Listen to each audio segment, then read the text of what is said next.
Good morning. Good morning. Thanks for driving up the hill and driving back down the hill. Thank you in advance. I come here to visit, um, so I have a brother and nieces and nephews in the Bay Area, but this feels like my favorite place in the world. I call the stream there the magic forest. Maybe all forests are magic, but this one in particular. So yeah, it's very nice to be here. I'm going to talk about the triple treasure. Who's heard of the triple treasure? Okay. It's a very important kind of framework and practice we do in Buddhism. The triple treasure is the Buddha, the Dharma, and the Sangha. And I'm going to read to you a chant we do at morning service often about the triple treasure. I take refuge in the Buddha, bowing with all beings, acquiring the great way, awakening the unsurpassable mind. I take refuge in the Dharma, vowing with all beings, deeply entering the teaching, wisdom like the sea. I take refuge in the Sangha, bowing with all sentient beings, bringing harmony to all, completely without hindrance. So I'm going to start with the word Buddha, which has kind of multiple meanings. The first meaning is, of course, the historical Buddha, but he wasn't born with the name Buddha. Talk about his life in a second here, but at some point he went to the forest, as was very common in those days for all sorts of spiritual seekers. And after practicing different types of practices, and he decided to sit down under a fig tree and just, I like to think, do the zazen practice we do. It's what Buddha was doing under that tree. And eventually he had a great awakening. And afterwards he got up and he met walked away and met some people who said, wow, what happened to you? Like they could see he had something going on.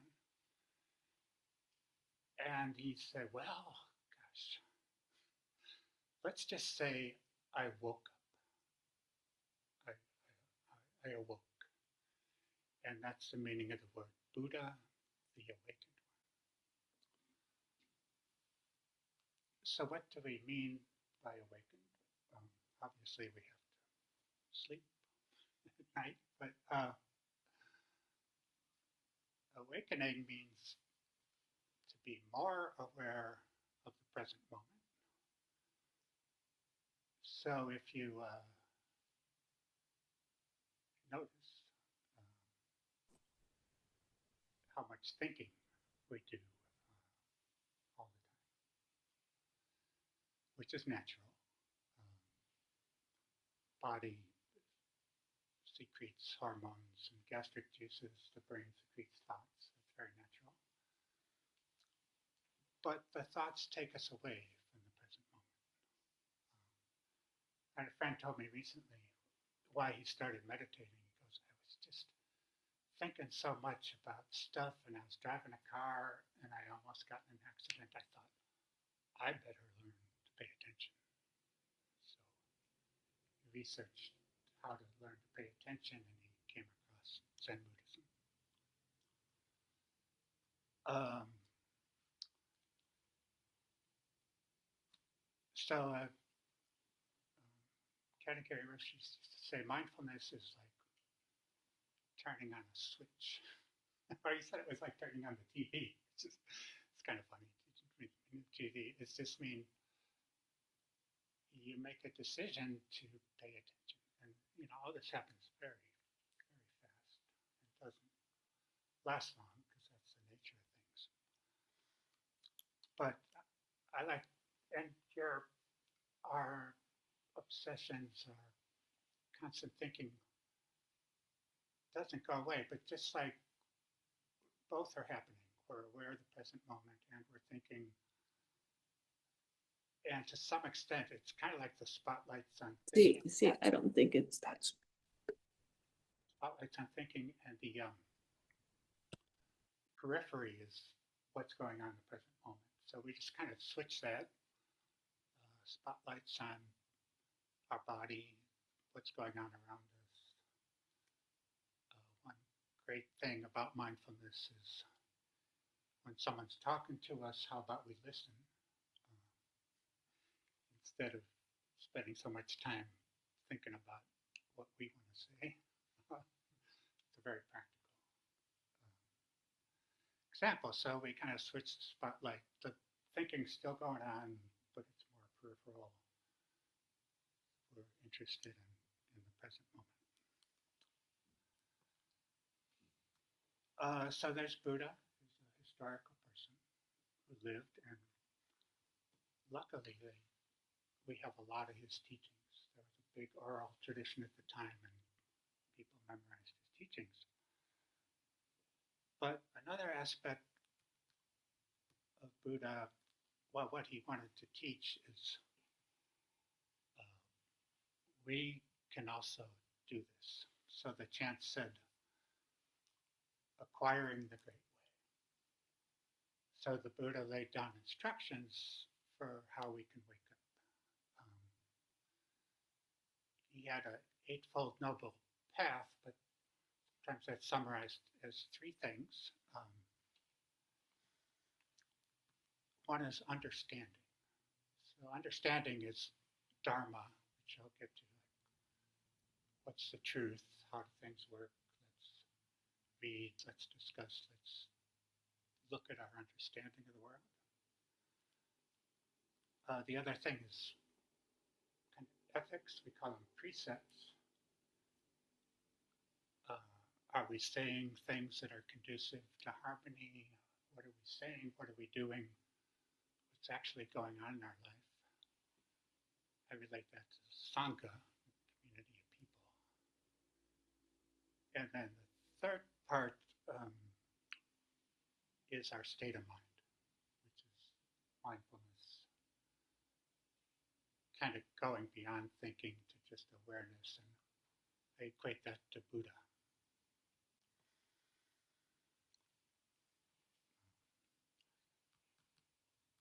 So the story of the Buddha is his father, the king, it was prophesied, it's like, your son's either going to grow up to be a great king or wander off to the forest and be a holy person. And the father's like, oh, I know what I want. So let me assure him that he'll be happy being a king. So he lived a very sheltered, pampered, well, he trained in martial arts and stuff, but I think he wasn't allowed to leave the compound because his father thought, it turns out rightfully so, if he's out in the world, he's going to start questioning things. Well, like any young person, he wanted to get out of the house. So behind his father's back, he got the charioteer to take him out. This is kind of a famous story. He went out and saw somebody who was sick. And he goes, wow, I've never seen somebody that sick. Somebody who was very old. He was like, oh, wow, that's a shock. He saw a corpse. That was a big shock. And then he saw one of these thousands of holy people who kind of dedicated themselves ourselves to renunciation and waking up. And he was so deeply moved. He goes, yeah, I'm going to go to the forest and see more deeply, not just for his own suffering, but for the human condition. He's like, this is really intense.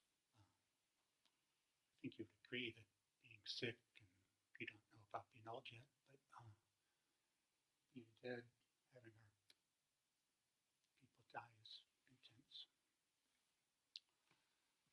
Well, it occurs to me our life's kind of like the Buddha's life. When people are old and sick, we put them away in institutions. Actually, that's why I'm out here. My brother has dementia, and I visit him in a nursing home. And we're definitely protected from death. You know, they hurry up and get. Suddenly, somebody becomes a corpse, and they're like, "Get him out of here! I don't want to deal with this."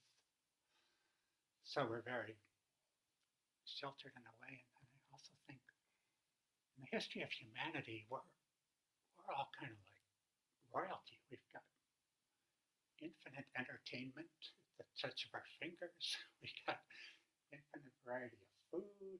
We're like, wow, this is kind of like,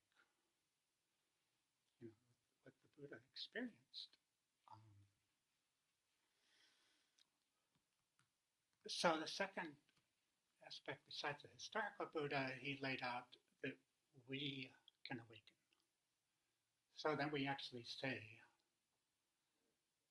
well, we try not to say too, well, no, we say, but it seems a little hard to say out loud. We say, I am Buddha, but the important part is you are Buddha. So once somebody said to me, oh, I love Buddhism. The Dalai Lama is just so amazing. I just love Buddhism. And I thought to myself, well, yeah, the Dalai Lama is amazing. You know, we should read his books. But what struck me, I thought, wait a minute. Buddhism's not about the Dalai Lama. Buddhism is about you. What are you doing? Are you awakening? So that's that's kind of a substantial belief if we take it on. Now we say, oh, okay, so I have the potential in the future to awaken if I practice. And like, sure, that's great, but tomorrow never comes. So one thing we emphasize in our school of Buddhism is we are already awake. We just haven't been paying attention. We do say acquiring the great way, but that acquiring is kind of the path that we can own. But the path is something you do in the present moment.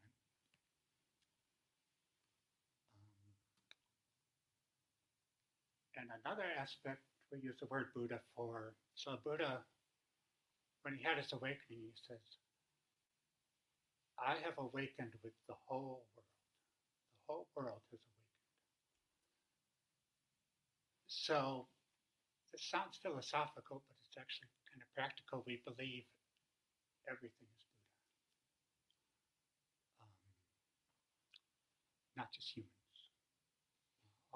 All living creatures and, well, inanimate objects. Everything's Buddha. So, because what Buddha awakened to is kind of inseparability, the oneness of everything. So it makes sense when the system is a whole, the whole has awakened. One more thing I want to say about seeing ourselves as Buddha is, when you see a Buddha statue, and many people who aren't Buddhists at all, they're just like, oh, I like a Buddha statue. Humans just feel something, and sometimes we want the Buddha statue just out in the garden, But when I see a Buddha statue, I think, wow, that's a good idea. Like, maybe I can be like that Buddha statue. Just settled, upright, meditating. So Buddha statues are very helpful that way. So Buddha has these multiple meanings.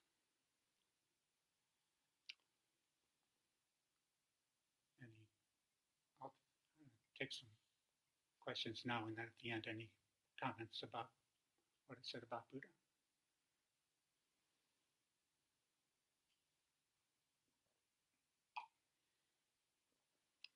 Okay, the word Dharma. Dharma means truth, and then in the traditional sense, Dharma is what the Buddha taught, the words of the Buddha.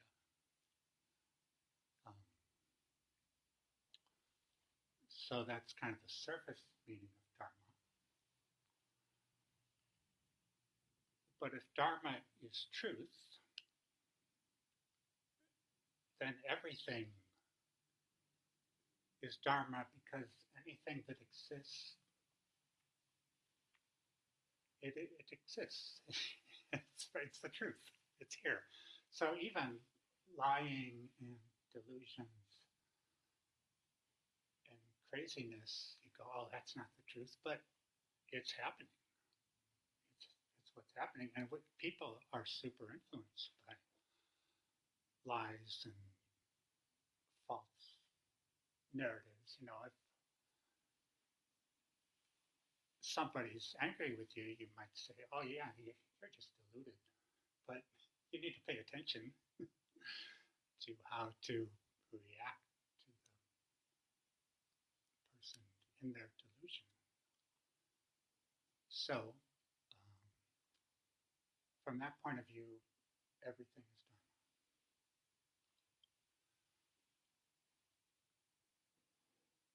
And then Sangha traditionally was the community of Buddhist practitioners, monks, nuns, lay women practitioners, lay men practitioners. So practitioners were considered, that's Sangha. And so if we're interested in this path, it's, well, some people, gosh, especially with the internet now, they just sit on their couch and you can pull up thousands of different Buddhist teachers. But actually seeing people in person and talking to people and hanging out with people and deciding to do a project together, humans are incredibly wired to be affected by the people around us. So we have a choice in some ways to spend time with people that are more helpful, wholesome, or not. That's our choice. But Sangha is very supportive. But there's another aspect of Sangha which is really interesting, is we're hanging out with people, doing stuff together, and somehow our buttons get pushed. It's like, so in the Buddha's teaching, everyone, I respect everyone, unconditional love type thing, and then, oh, this one person is just so hard to, oh, that is so good for us. That is so good to wake up to how our mind is working, how our body is working. So even though it's difficult, this is the practice of sharing our life with others. So from that point of view, I expand this again to everybody is Sangha. And once again, not just humans. Once again, inanimate, it's all Sangha. So I was setting this, one of my students said, she said, wait a minute, you just said everything's Buddha, everything's Dharma, everything's Sangha. Doesn't that just kind of make these words meaningless?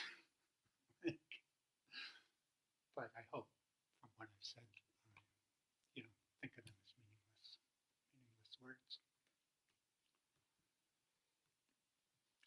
Under Dharma, we say, deeply entering the teaching, wisdom like the sea. So Buddha's teaching, sometimes I think there's two very important points that we think we might already know, but one of them is called impermanence. Everything changes. But that's pretty hard for us because the things we like change. The things we don't like don't change as fast as we hope, but they're still changing, if you can see enough. So sometimes people think of permanence, that's kind of bad news. People we love die. But this radical impermanence, that everything is changing very quickly, kind of makes everything special because it's new. One example is we put live flowers on the altar. We don't put plastic flowers on the altar because it's living and we take care of it. You can keep flowers going pretty long if you change the water and trim the stems. So impermanence is kind of the newness, the freshness, and it's really related to being present. This is a new moment. Doing this practice, Thich Nhat Hanh, I think he tells us to say, present moment, wonderful moment. Because if we're paying attention, I find ordinary things like plants and buildings and clouds are like, wow, that's pretty beautiful. And then I call it oneness. Everything's interconnected. It's a huge teaching. So, well, it turns out science finding out part of our brain really looks at separateness, and separateness is good up to a point. This is my toothbrush. It's not your toothbrush. Please don't use it. So there's kind of a organic, natural separateness, healthy boundaries. But if all you know is separateness, fighting, arguing, loneliness, kind of so oneness is a huge help if you can, without pushing separateness away, expand your thinking, your awareness to emphasize oneness.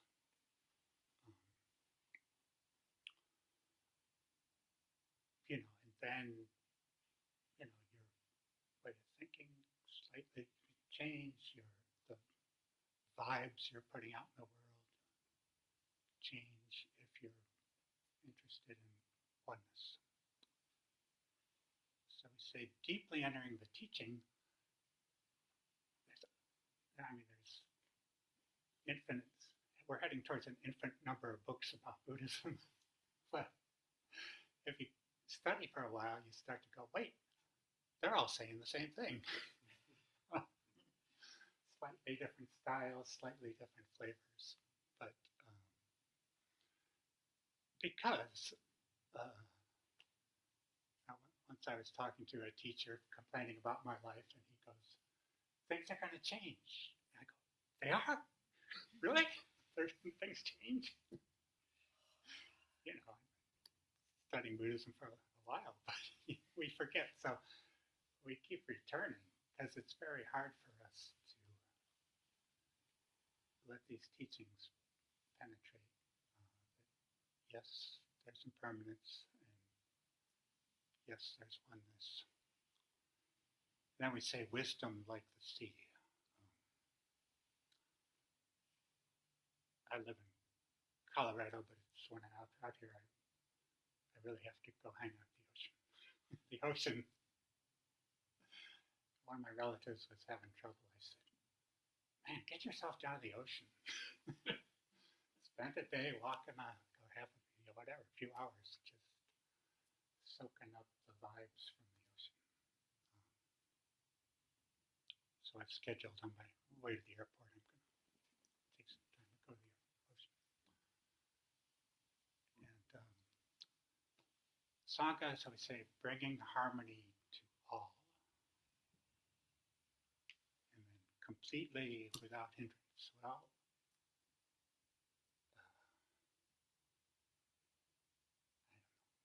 Buddhism kind of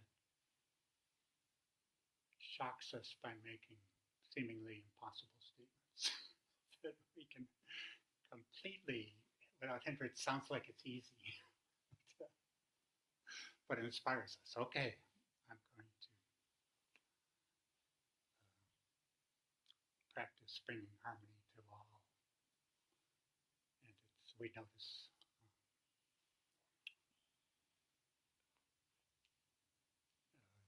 it's not that easy. So this practice,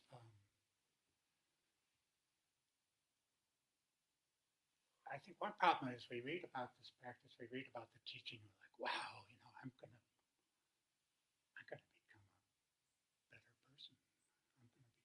Maybe I'll be more popular.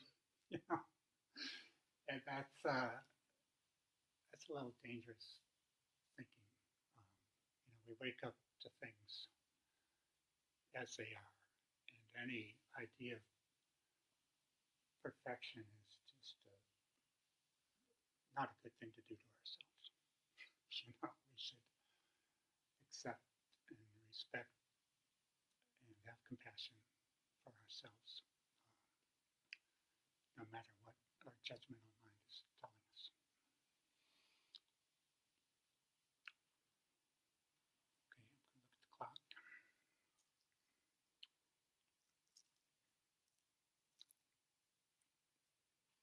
Oh, I talked a lot. Funny, fun to do that. So, any questions?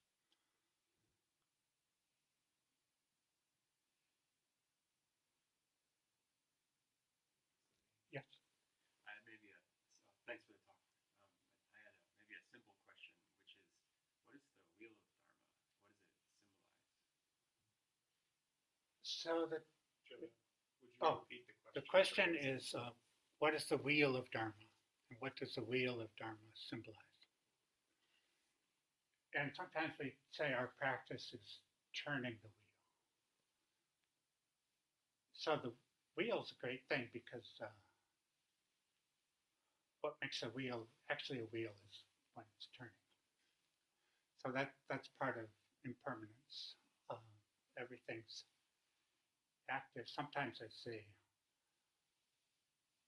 we live in a world of verbs, but unfortunately our mind thinks it's a world of nouns. But the turning is, the teaching is active. The teaching is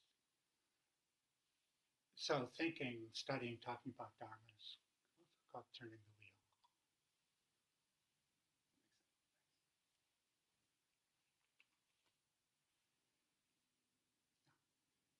Thanks for the talk, Jodo. I appreciated the reminder to pay attention, and especially to pay attention to someone you might be in relationship with where that's a difficult relationship. Can you share how you continue to pay attention even when the feeling to turn away or ignore might be really strong?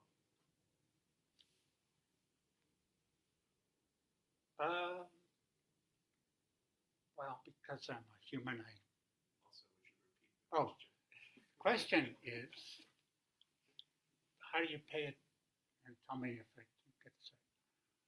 How do you pay attention in a relationship when things are difficult?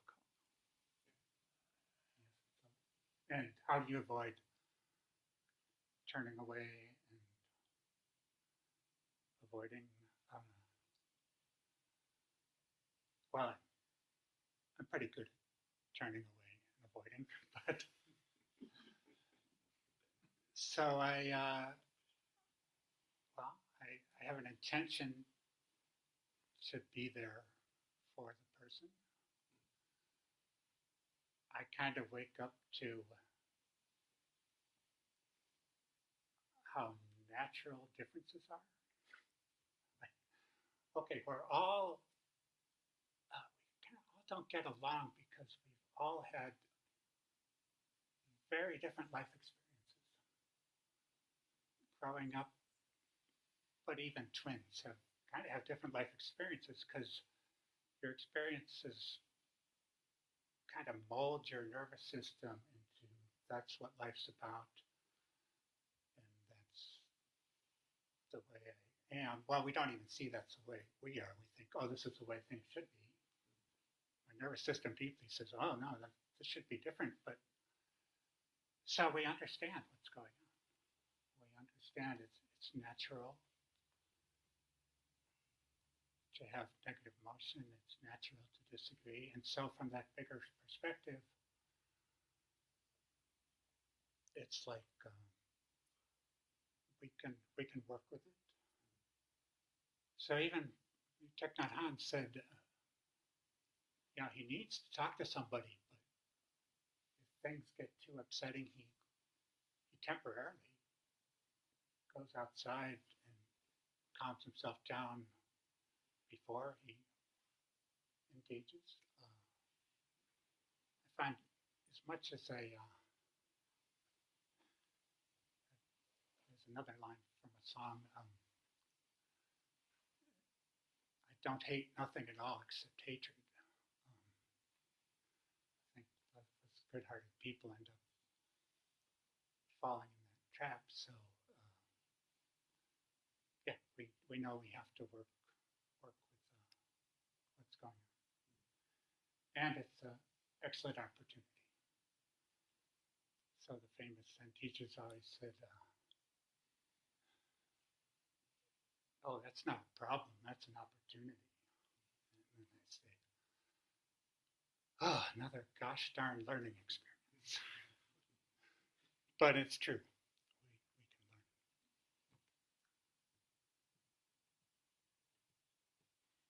Another question? Yeah. Could you share some words about emptiness and basically how do you correlate with experiences and emptiness and reality and emptiness? Okay, you're asking about emptiness and reality?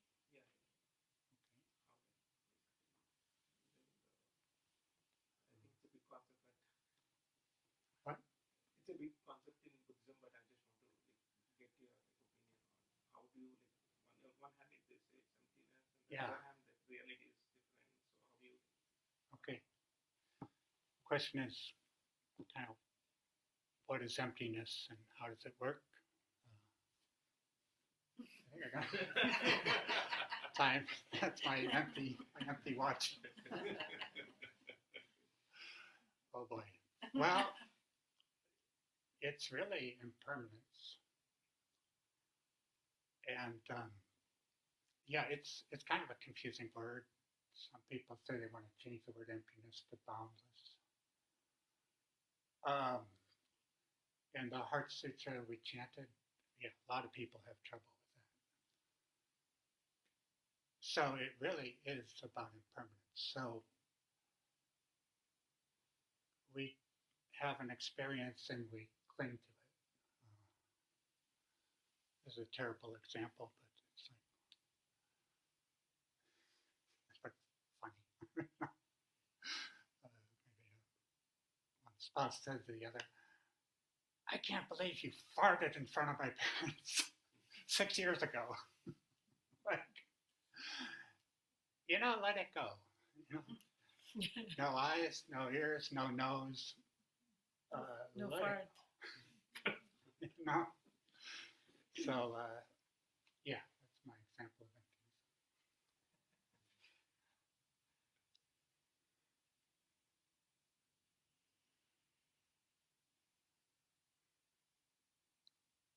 So, I have a question. Yeah.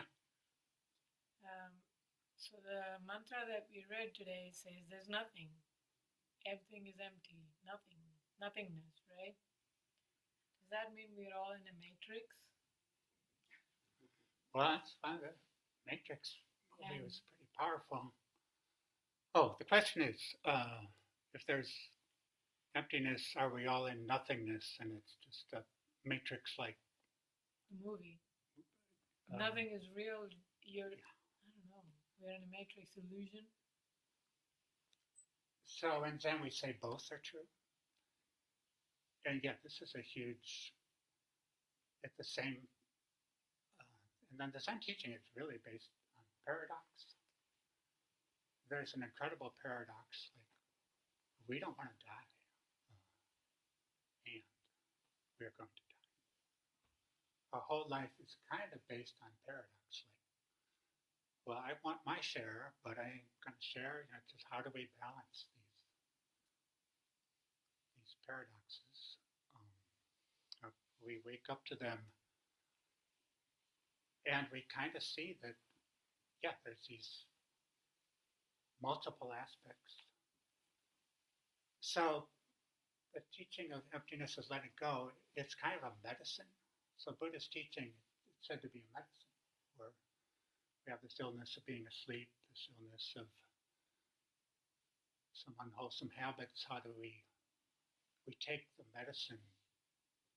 But like with medicine, you take the right amount.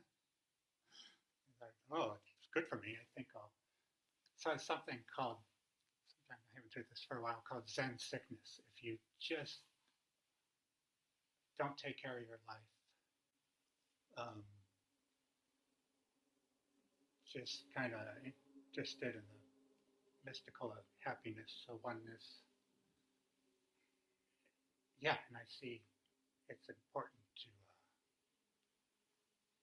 realize the whole oneness and take care of the particular. And then it turns out, we chant it 1,000 times and still not get it, that the detail is the wholeness. And then we chant the wholeness is only wholeness. It only manifests through the detail. So it's,